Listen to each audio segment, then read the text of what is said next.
Driver. Siya pa mong disco.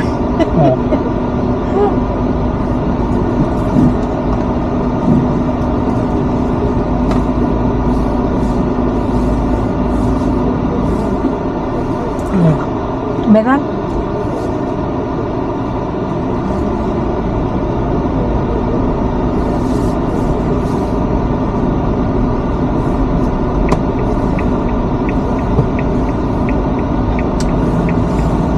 Pa lang, hindi pa natin sigurado ito hindi umano, meron po palang lumalabas na pinagdalahan ng pera.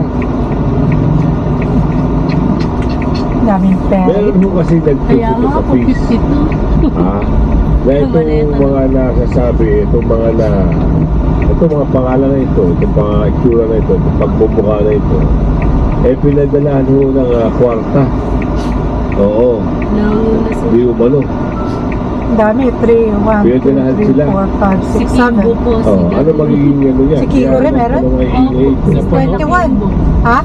Opo, Kaya Nabuo yung alphabet eh. Isipin nyo, Nakasik. hindi ho basta maleta. Maleta ng basura, bilyon-bilyon yun.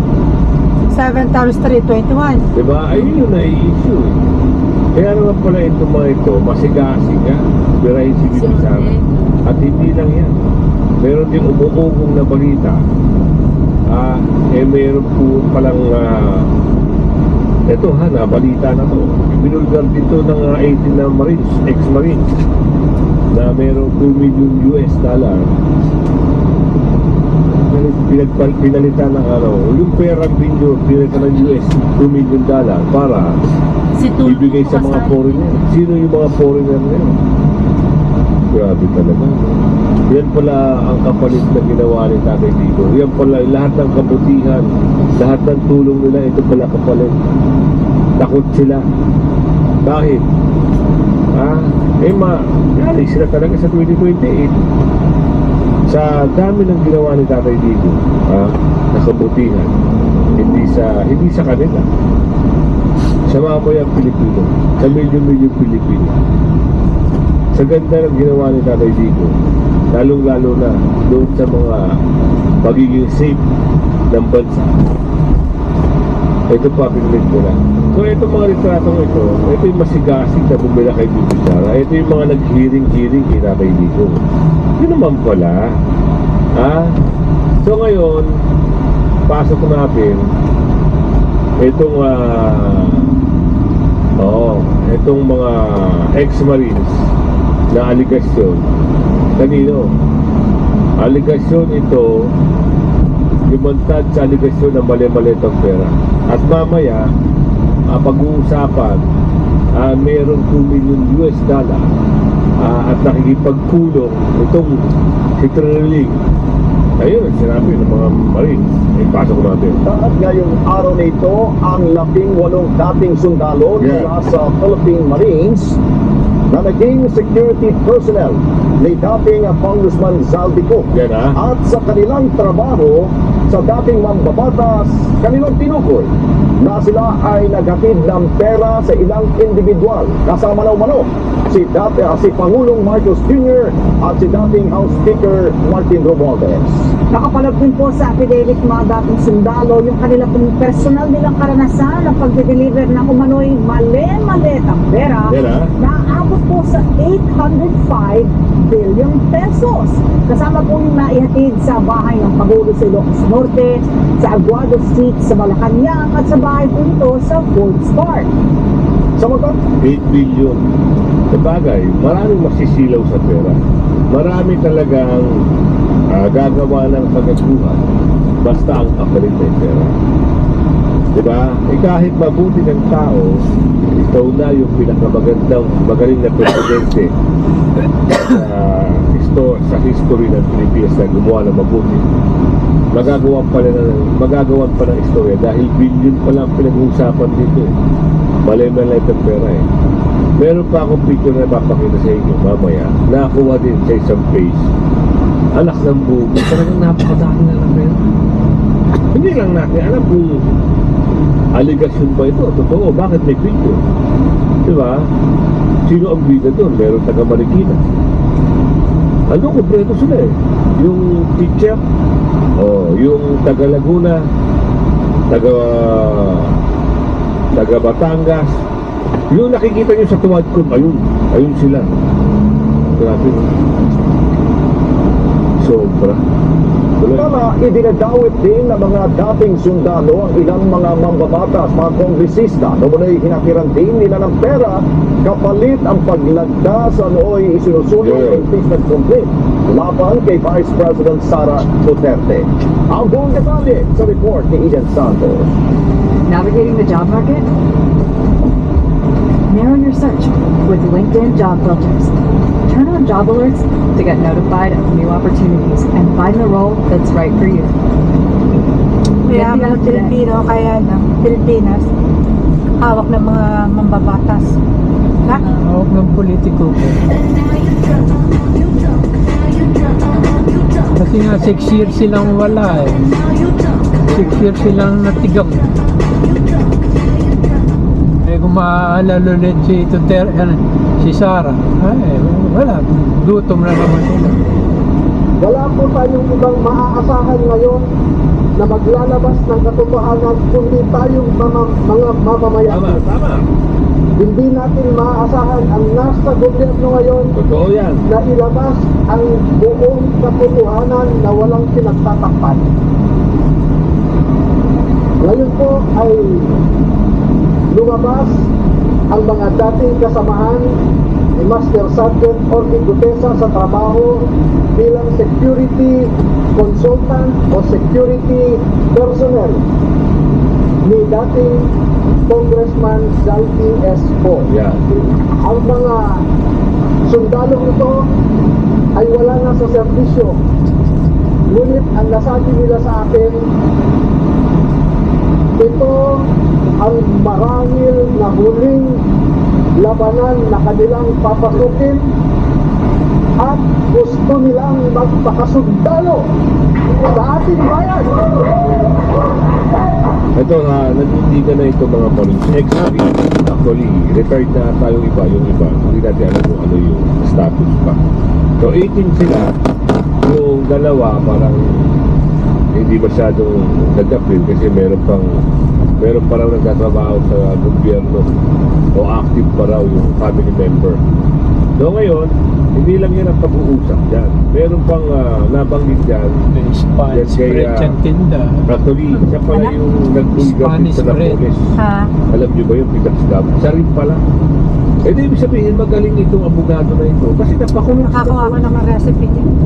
Pag ito, Tatry ko sa open sa Amerika. at naimbestigahan yung issue na ito dito sa Blue Ribbon. Naku po, katapusan na ng mga magnanakaw. No, pwede sila makulong. Yung buntis na hinahanap, ito na pala yung nabigtis. Yung sinabi. Ngayon, kaya pala mga galing at masigasig itong mga aso ni Tamba. May kalakip. Napakaraming kaya mali-mali ng pera. Ito yung isang image na ipapakita ko sa inyo. Ito siya eh. Grabe no, sobra sa daming kaperahan. Ano, north-south tayo o east-west? All Ayan, around. oh. Saan ba maganda? Tingin mo, Ewan ko yan. Saan ba maliit maganda ang sana? pera. Sino ito? Diba? Ano yung bahay ito? Diba? Yan yung mga dinideliver. Ayun, may pangalan, no? Number 3. Deliver ng pera sa bahay ni Representative Estela Quimbo. Sino yung nasa Quimbo? Kimball? Oo, Aray ko. ewan ko. Puma. Kaya pala siya pasigasig. Yung ano, Doon sa pagbibili kay Bibi Sara. Yung sinungal-ngal ni Sabi sa kanya, ma'am, Sara hindi sa... ganito. Ayan. Ha? dati daw Ang sarap ano. Mestra. Mali-mali ng pera. Tricycle. Ngayon, Bilyon. Oo. sa Puma. So maganda ang ano, suot. Tuko ka, Rudy. Kaya Mayaya, pala. magagarang damit. Wala tayong magagawa dyan. Suportahan na lang natin ang kandidatura ni Bibi Sara sa pagkapangulo para ma-action na ito. Kaya pala ngayon, takot sila na manalo si Bibi Sara dahil kilala.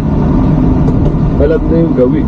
Alam na kung ano yung nangyari. Alam na kung ano yung ginawa sa Pilipinas. Hindi nakawat. At nagsabuatan itong mga Dorobo na ito, Aroico. Bakit talagtad itong ex-wife? Kala mo kung sino yung Gimbo na yun. Opo. Diba? Ano yung gusto nilang patunayan? Tricycle, Siyempre, asan sila eh. Kaya nga po yung mga ano. Diba? gara na sa sasakyan, mga damit. Dapat yung 800 billion na yan. Tinulong mo, pinaayos mo. Yung subway, alam mo, Wala, ito yung subway, wala dito eh, yung pinagkaisa. mga... Ngayon, lahat. hindi lang yan Maraming yung ininto. pag-uusap. Kinuha Ano yung pa? pondo. O ito, Pinira. $2 billion para sa ICC.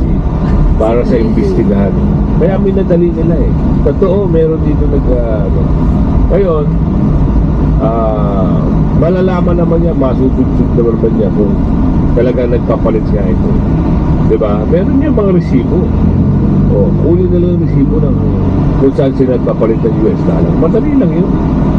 Kausapin nila yung bank manager kasi magugulat bawal eh. Kung maraming dollar yan, hindi yan magpapalit na napakarami. Ang isang tao, allow lang yan ng mga 5,000 o 10,000 US dollar. Yun.